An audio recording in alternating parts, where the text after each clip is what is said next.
মুভির শুরুতেই আমরা দেখতে পাই মেক্সিকোর এক ভয়ানক মাফিয়া দিয়াগো পাবলো তার হেভি সিকিউরিটি নিয়ে সে তার বাসার দিকে যাচ্ছে। এই সিকিউরিটি এতটাই স্ট্রং ছিল যে তার কাছে পৌঁছানো বলতে গেলে একেবারেই অসম্ভব। অন্যদিকে এক স্নাইপারকে দেখা যায় তার স্নাইপারের স্কুপ দিয়ে দিয়াগোর উপর নজর রাখছে।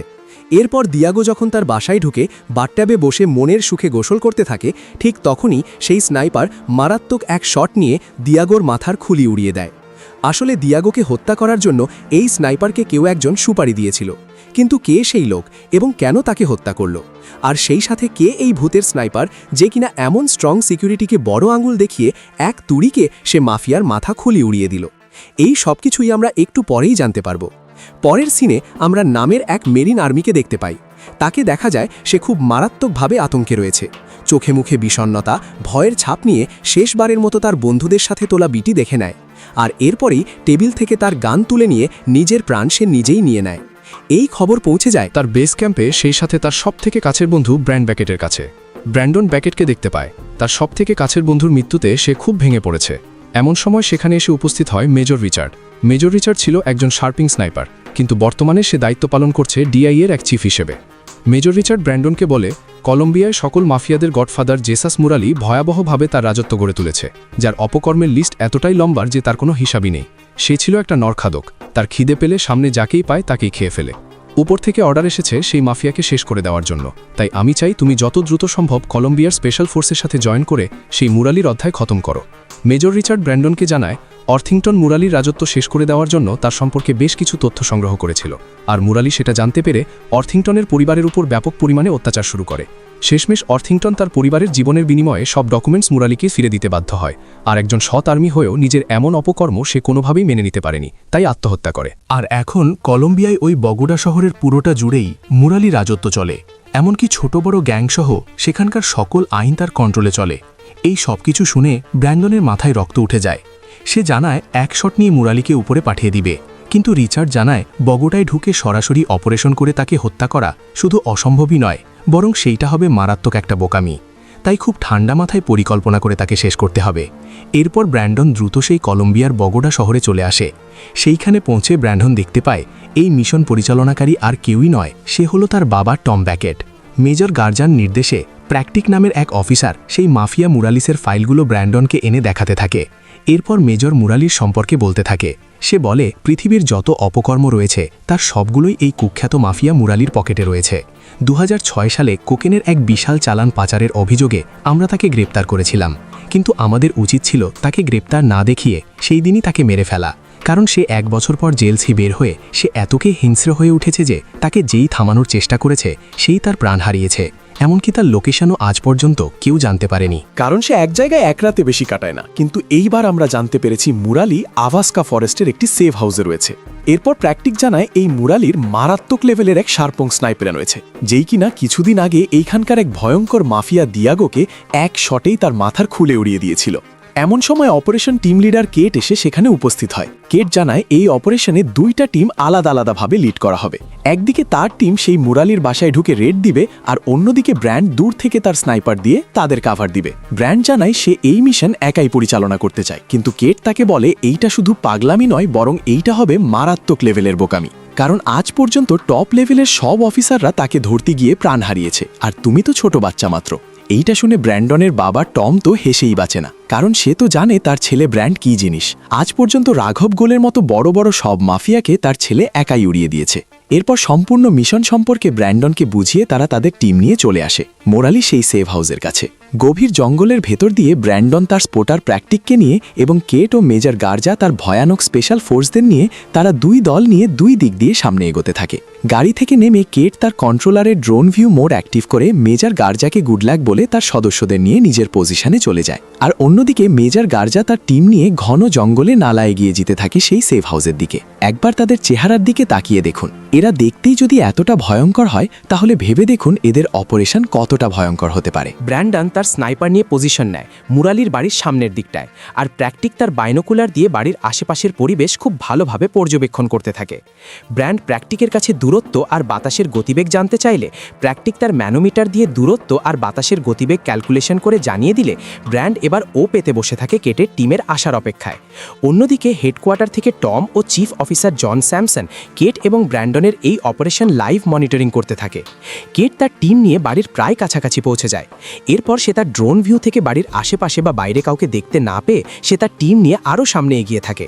এরপর যখন কেট সেই বাড়ির একদম কাছাকাছি চলে আসে আর তখনও যেহেতু কাউকে দেখতে না পায়, তাই সে অ্যাকশন নেওয়ার জন্য হেডকোয়ার্টারে থাকা টমের কাছে অর্ডার চাইলে টম তাদের অর্ডার দিয়ে দেয়।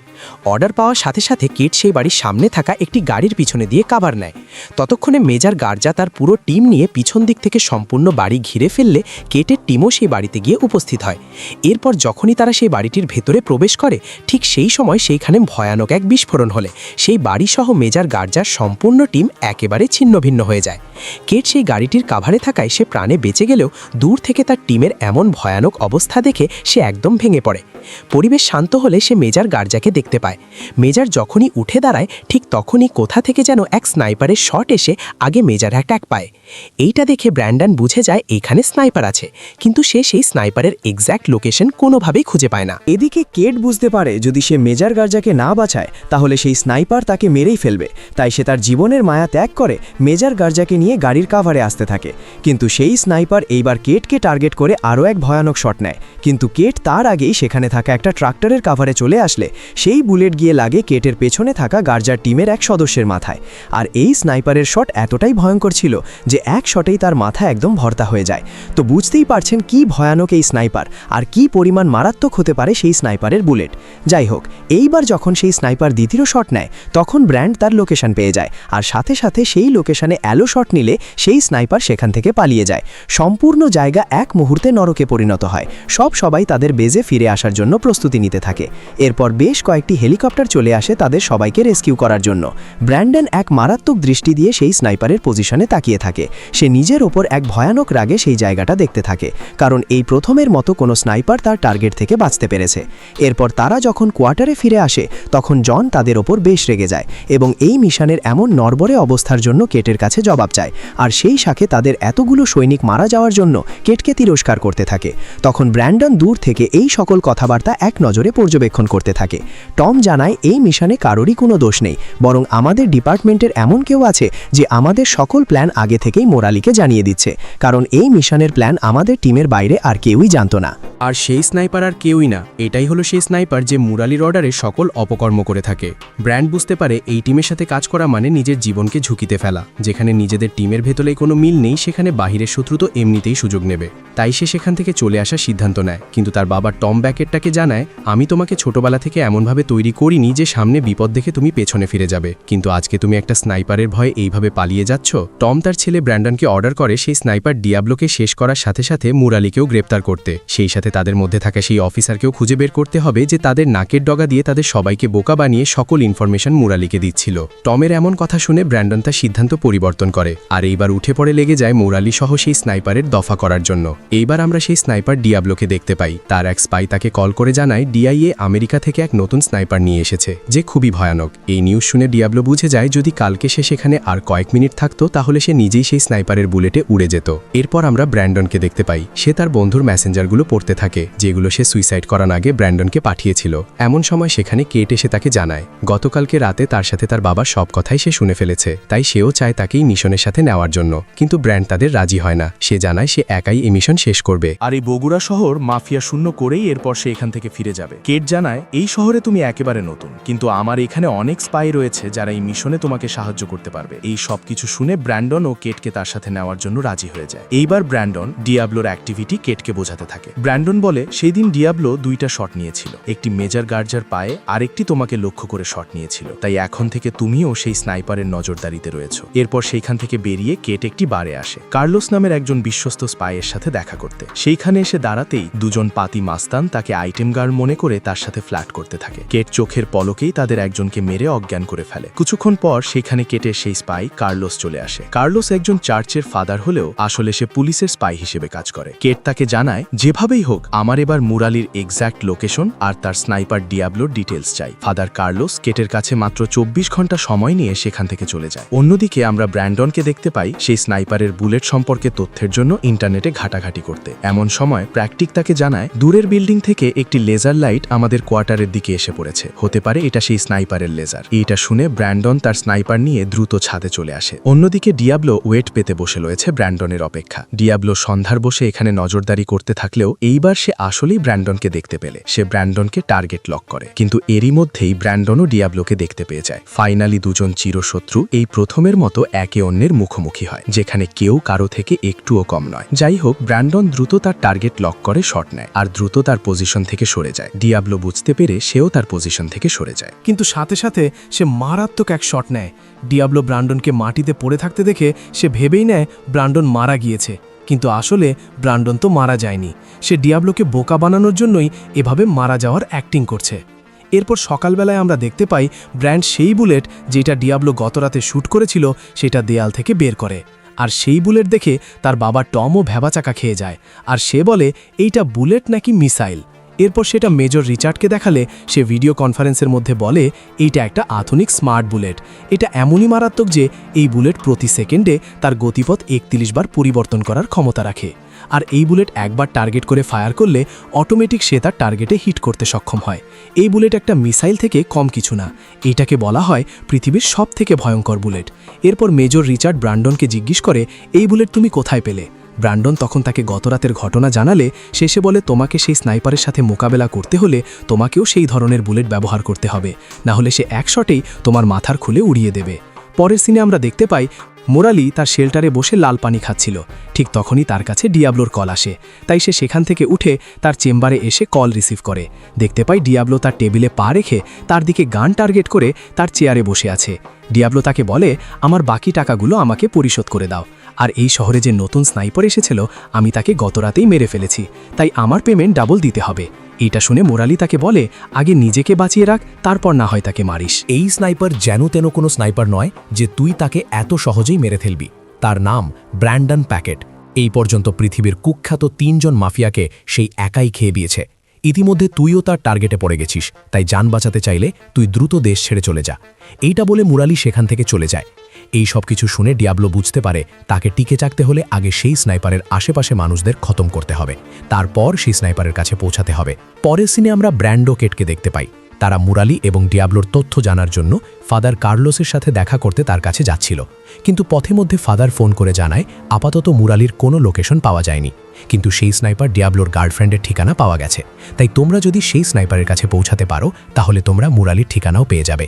কার্লোস তাকে সেই মেয়ের লোকেশন মেসেজ করে জানিয়ে দেয়, আর ঠিক সেই মুহূর্তে একটা লরি এসে সজোরে ধাক্কা মারে তাদের গাড়ির উপর, আর সেই সাথে সেই লরি থেকে বেশ কিছু সন্ত্রাসী বের হয়ে তাদের উপর এলোপাধারি ফায়ারিং করতে থাকে।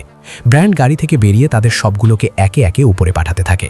সবাইকে খতর করে ব্র্যান্ড দেখতে পায় কেট সেখানে নেই। সে গাড়িতে থাকা কেটের ফোন থেকে সেই লোকেশন দেখতে পেয়ে ব্র্যান্ড বুঝে যায় কেট আসলে সেই মেয়েটির কাছে গেছে। তাই ব্র্যান্ডন দ্রুত সেখানে যাওয়ার জন্য বেরিয়ে পড়ে, কারণ কেট যেখানে গিয়েছে সেটা আসলে কোনো শহর নয়, সেটা হলো সন্ত্রাসীদের আতরঘর। এরপর কেট যখন সেই শহরে পৌঁছায় তখন সে দেখতে পায় সেইখানকার সকল সন্ত্রাসীরা তার পিছু করতে শুরু করেছে। কেট তাদের ইগনোর করে চলে আসে সেই মেয়ে মানে ডিয়াবলোর গার্লফ্রেন্ডের বাসায়। এরপর কেট সেখানে এসে সেই মেয়েটিকে জানায় আমি ডিআইএ থেকে এসেছি তোমার সাথে কিছু কথা বলার জন্য, কিন্তু সেই মেয়ে তার সাথে কোনো কথা বলতে রাজি হয় না। এমন সময় সেই সন্ত্রাসীগুলো সেখানে চলে আসে আর তাকে বাজে প্রস্তাব দিতে থাকে। কেট তার গান বের করে তাকে বলে চুপচাপ এখান থেকে কেটে পড়, নয়তো কেউ আর বেঁচে থাকতে পারবি না। এমন সময় সেই মেয়ে কেটকে ধাক্কা দিয়ে রাস্তায় ফেলে দেয়। এইবার চারপাশ থেকে আরো কয়েকজন এসে কেটকে চেপে ধরে। কেট তাদেরকে মেরে সেইখান থেকে পালাতে গেলে একজন তাকে ধরে তার প্রাইভেট পার্টে চেপে ধরে, তাকে জানায় এইটা তো ডিআইএ অফিস না, এইটা হচ্ছে সন্ত্রাসীদের রাতুর ঘর। এমন সময় সেখানে ব্র্যান্ডন চলে আসে আর একে একে সবাইকে হেডশট দিয়ে সবাইকে উপরে পাঠিয়ে দেয়। সবাই সবাইকে খতম করলেও একজন সেইখান থেকে পালিয়ে যেতে সক্ষম হয়। এদিকে ডিয়াবলোর গার্লফ্রেন্ড পেছন দিক দিয়ে এসে কেটের দিকে শটগান ধরে, কিন্তু সে তো আর জানে না তার পেছনে কে রয়েছে। ব্র্যান্ডন তার পেছন দিক দিয়ে এসে তাকে গান পয়েন্টে নিয়ে তাকে হোস্টেজ বানিয়ে ফেলে। তখন কেট তার মাথার খুলি উড়িয়ে দিতে চাইলে ব্র্যান্ডন তাকে বারণ করে, বলে একে বাঁচিয়ে রাখা খুবই জরুরি, এর থেকে আরও আমরা অনেক তথ্য জানতে পারবো। কেট তার লকেটের মধ্যে তার আর ডিপ্লোর ছবি দেখতে পায়। ব্র্যান্ডন হেডকোয়ার্টারে কল করে সেই ছবিটি পাঠায় বিস্তারিত জানার জন্য। ব্র্যান্ডন আরও জানায়, আমরা যেখানে যাচ্ছি আমাদের সেখানেই হামলা হচ্ছে, হয়তো আমাদের মধ্যেই রেখেও সব খবর লিক করছে, তাই এখন থেকে আমাদের মধ্যে আর কখনোই ফোনে যোগাযোগ হবে না এবং আমাদের লোকেশনও জানানো হবে না। এরপর তারা সেখান থেকে বেরিয়ে ফাদার কার্লোসের সাথে দেখা করে। ব্র্যান্ডন কার্লোসকে জিজ্ঞাসা করে তারা মোরালিকে কিভাবে ধরতে পারবে। কার্লোস তখন বলে, বড় বড় ব্যবসায়ী, মন্ত্রী, মিনিস্টার সহ ছোট বড় সকল গ্যাং তার হয়ে কাজ করে, তাই তাকে ধরা বলতে গেলে একেবারে অসম্ভব। কিন্তু তোমরা যদি মোরালির লোকদের মারতে পারো তাহলে মোরালি হয়তো কোনো একটা ভুল পদক্ষেপ নেবে, আর এর ফলেই তোমরা মোরালির কাছে পৌঁছাতে পারবে। প্ল্যান অনুযায়ী ব্র্যান্ডন মোরালির সকল লোকদের খুঁজে খুঁজে একে একে হেডশট দিয়ে উপরে পাঠাতে থাকে, আর এই খবর চারিদিকে ছড়িয়ে পড়ে যে ব্র্যান্ডন মোরালির লোকদের মেরে সাফ করে ফেলছে, কিন্তু মোরালি কিছুই করতে পারছে না। এই সব শুনে এইবার মোরালি সত্যি সত্যি ভায়োলেন্স হয়ে যায়, তাই সে চলে যায় ডিয়াবলোর বাড়িতে। সে ডিয়াবলোকে বলে, তোর যত টাকা লাগে আমি দেব, কিন্তু তোকে যেভাবেই হোক ব্র্যান্ডন এবং কেটকে মারতেই হবে। সে ডিয়াবলোকে নগদ $5 মিলিয়ন দিয়ে দ্রুত কাজটা শেষ করতে বলে, সেখান থেকে চলে যায়। অন্যদিকে কেট এসে ব্র্যান্ডনকে জানায় যে ফাদার কার্লোসের আজকে সকল ইনফরমেশন দেওয়ার কথা ছিল, কিন্তু সারা দিন তার কোনো খোঁজই পাওয়া যায়নি। তখন ব্র্যান্ডন বলে, মনে হচ্ছে কোনো বিপদ হয়েছে। এই বলে তারা সেখান থেকে দ্রুত একটি বিল্ডিংয়ের কোঠরে গিয়ে অবস্থান নেয়। ব্র্যান্ডন বলে, যদি ফাদার ধরা পড়ে যায় তাহলে তাকে ধরে এখানেই নিয়ে আসা হবে, কারণ তারা জেনে যাবে যে আমরা তার জন্য অপেক্ষা করব, তাই আমাদের উচিত আড়াল থেকে নজরদারি করা। এরপর ব্র্যান্ডন তার স্নাইপার দিয়ে চারপাশে পর্যবেক্ষণ করতে থাকে। এমন সময় সেখানে একটি গাড়ি এসে দাঁড়ায়, আর সেখান থেকে বেশ কয়েকজন নেমে গাড়ির পেছনে গিয়ে কিছু একটা করতে থাকে। এরপর সেই গাড়িটি যখন সেখান থেকে চলে যায়, এইবার তারা দেখতে পায় তারা সেখানে ফাদার কার্লোসকে ফাঁসিতে ঝুলিয়ে দিয়েছে। এইটা দেখে কেট তাকে বাঁচানোর জন্য যেতে গেলে ব্র্যান্ডন তাকে বাধা দিয়ে বলে, এইটা একটা ট্র্যাপ মাত্র, এখানে আশেপাশে কোথাও সেই স্নাইপার ডিয়াবলো ওত পেতে রয়েছে, তুমি যদি তাকে বাঁচাতে চাও তাহলে সে কার্লোসের সাথে সাথে তোমার মাথার খুলিও উড়িয়ে দিবে। কেট তাকে অনুরোধ করে দ্রুত কিছু একটা করার জন্য, কারণ এইভাবে আর কিছুক্ষণ থাকলে ফাদার মারা যাবে। এবার ব্র্যান্ডন শট নেয় ফাদার কার্লোসকে ঝোলানো সেই দড়ির ওপর। সেই শটে দড়ি না ছিঁড়লে সে আবারও একটা শট নিয়ে সেই দড়িটা পুরোপুরি ছিঁড়তে সক্ষম হয়। এরই মধ্যে দূর থেকে ওত পেতে থাকা ডিয়াবলো ব্র্যান্ডনের লোকেশন পেয়ে যায়, আর সাথে সাথে সেই লোকেশনে অ্যালো পাত্থারির শট নিয়ে থাকে, কিন্তু ভাগ্য ভালো থাকায় ব্র্যান্ডন এবং কেট সেখান থেকে সরে যেতে সক্ষম হয়। এরপর ডিয়াবলো কার্লোসকে টার্গেট করে আর এক শটে তাকে মেরে ফেলে। ফাদারের এরকম মৃত্যু দেখে কেট মেন্টালি ভেঙে পড়ে, কারণ ফাদার কার্লোস একজন স্পাই হলেও সে ছিল তার বাবার মতো। কার্লোসের ফিউনারেলে ব্র্যান্ডন এবং কেট শো পুরো শহরে মানুষ জড়ো হয়। ব্র্যান্ডন সেখানে সেই সন্ত্রাসীদের একজনকে দেখতে পায় যে কিনা সেদিন পালিয়ে গিয়েছিল। সেও ব্র্যান্ডকে দেখে দৌড়ে পালাতে থাকে। ব্র্যান্ডন তাকে ধরতে তার পিছু দৌড়াতে থাকে। এক পর্যায়ে ব্র্যান্ডন তাকে ধরে ফেলে। ব্র্যান্ডন তাকে বলে, মোরালি তোমাদের ফাদারকে মেরে ফেলেছে, তাই মোরালি এখন কোথায় আছে আমাকে বলো। এরপর সে কাঁদতে কাঁদতে বলে, মোরালি ধরা পড়ুক সেটা আমিও চাই, কেননা সে ফাদারকে মেরে ফেলেছে, কিন্তু আমি যদি মোরালির লোকেশন জানিয়ে দিই তাহলে মোরালি আমাকে এবং আমার পরিবারকে শেষ করে ফেলবে। ব্র্যান্ডন তাকে এবং তার পরিবারকে প্রোটেক্ট করার কথা দিলে এরপর সে মোরালির লোকেশন দিয়ে দেয়। ব্র্যান্ডন তার বাবা টমকে মোরালিসের লোকেশনে দ্রুত দুটি ফোর্স পাঠানোর জন্য বলে, সেই সাথে এই অপারেশনের কথা একদম সিক্রেট রাখতে বলে। এরপর দ্রুত পুলিশের স্পেশাল টিম নিয়ে কোনো সুযোগ না দিয়ে এইবার তারা মোরালিসকে গ্রেপ্তার করতে সক্ষম হয়। জন তাকে এইখানকার জেলে রাখতে চায় না, সে মোরালিকে মিয়ামির ফেডারাল কোর্টে হাজির করতে চায়। জনের এই কথায় ব্র্যান্ডন তাকে সন্দেহ করতে থাকে, কিন্তু কোনো উপায় না থাকায় ব্র্যান্ডন রাজি হয়ে যায়। এইখানে ব্র্যান্ডন বুঝে যায় মোরালিকে কোর্টে হাজির করার আগেই ডিয়াবলো মোরালিকে মেরে ফেলার চেষ্টা করবে। অন্যদিকে দেখা যায় ডিয়াবলো তার পরিচয় গোপন করে মিয়ামিতে চলে এসেছে। এরপর সে তার স্নাইপার নিয়ে রেডি হতে থাকে। অন্যদিকে মোরালিকে হোলোরিডার এক রিজার্ভ এয়ারবেজে নিয়ে আসা হয়। সেইখানে রিচার্ড ব্র্যান্ডনের জন্য নেভির রিসার্চ ল্যাব থেকে কিছু স্মার্ট বুলেট নিয়ে আসে। এই বুলেট লক করা টার্গেটের নিকটে পৌঁছে ব্লাস্ট হয়। এরপর তারা মোরালিকে কোর্টে নেওয়ার জন্য প্রস্তুতি নিতে থাকে। তারা জানত মোরালিকে পথিমধ্যে মেরে ফেলার চেষ্টা করবে এবং মোরালির লোকেরা মোরালিকে ছাড়িয়ে নেওয়ার চেষ্টা করবে, তাই তারা মোরালিকে নেওয়ার জন্য একই রকমের 4টি গাড়ি নিয়ে আসে এবং প্রত্যেক গাড়িতে মুখ পরিয়ে একজন করে লোক রাখা হয়, যাতে ডিয়াবলো বুঝতে না পারে আসলে মোরালি কোন গাড়িতে আছে। ব্র্যান্ডন চালাকি করে জানায় মোরালি থাকবে আমাদের গাড়ি বহরের পেছনের একটি ড্রাই ক্লিনারের সাদা কাভার্ড ভ্যানে। এই বলে তারা তাদের কোয়ার্টারের ছাদে গিয়ে পজিশন নেয়। এরপর টম অর্ডার দিলে তারা সেই গাড়ি বহর নিয়ে বের হয়। এদিকে ডিয়াবলোর ফোনে একটা মেসেজ আসে, সেখানে তাকে জানানো হয় মোরালি ওই গাড়িবহরের মধ্যে থাকবে না, সে থাকবে গাড়িবহরের পেছনে একটি ড্রাই ক্লিনারের সাদা একটা কাভার্ড ভ্যানে। এরপর এই খবর রাস্তায় থাকা মোরালির চেলাপেলাদের কাছেও পৌঁছে যায়, তাই তারাও সেই কাভার্ড ভ্যানের জন্য অপেক্ষা করতে থাকে।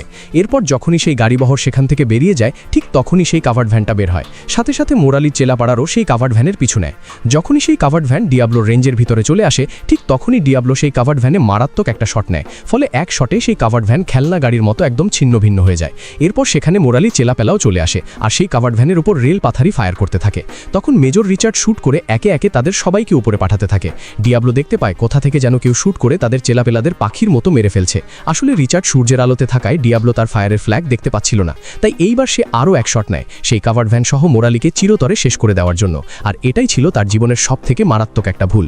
তার এই দ্বিতীয় শট নেওয়ার সাথে সাথেই ব্র্যান্ডো তার লোকেশন পেয়ে যায়। সে কেটের কাছে দূরত্ব জানতে চাইলে কেট তাকে দূরত্ব বলে যায়, তবে কেট বলে দূরত্ব অনেক বেশি হয়, আমি তাকে দেখতে পাচ্ছি না। কিন্তু ব্র্যান্ডন তো আর কোনো যেন স্নাইপার না, সে তার অসামান্য দক্ষতায় মারাত্মক এক শট নিয়ে ডিবলোর মাথা পুরা ভর্তা করে দেয়। এইটা দেখে কেট পুরাই থ বনে যায়। আর অবশেষে এই ভয়ঙ্কর স্নাইপারের অধ্যায় এখানে শেষ হয়। এমন সময় জন দেখতে পায় ভাই আসলে সেই সাদা ক্যাভার্ড ভ্যান ছিল একটি রিমোট কন্ট্রোলার গাড়ি, যেখানে কোনো মানুষই ছিল না। এইবার মেজর রিচার্ড জনকে গান পয়েন্টে নিয়ে নেয়।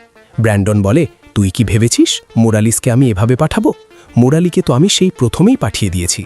এত কিছু ছিল শুধু তোকে ধরার জন্য। তোর সকল মেসেজের কপি আমাদের টিম ডিটেক্ট করে ফেলেছে, যেগুলো তুই এতদিন ধরে মুরালিকে এবং ড্যাবুকে পাঠাচ্ছিলিস। এই সব শুনে জন তো পুরাই টাস্কি খেয়ে যায়।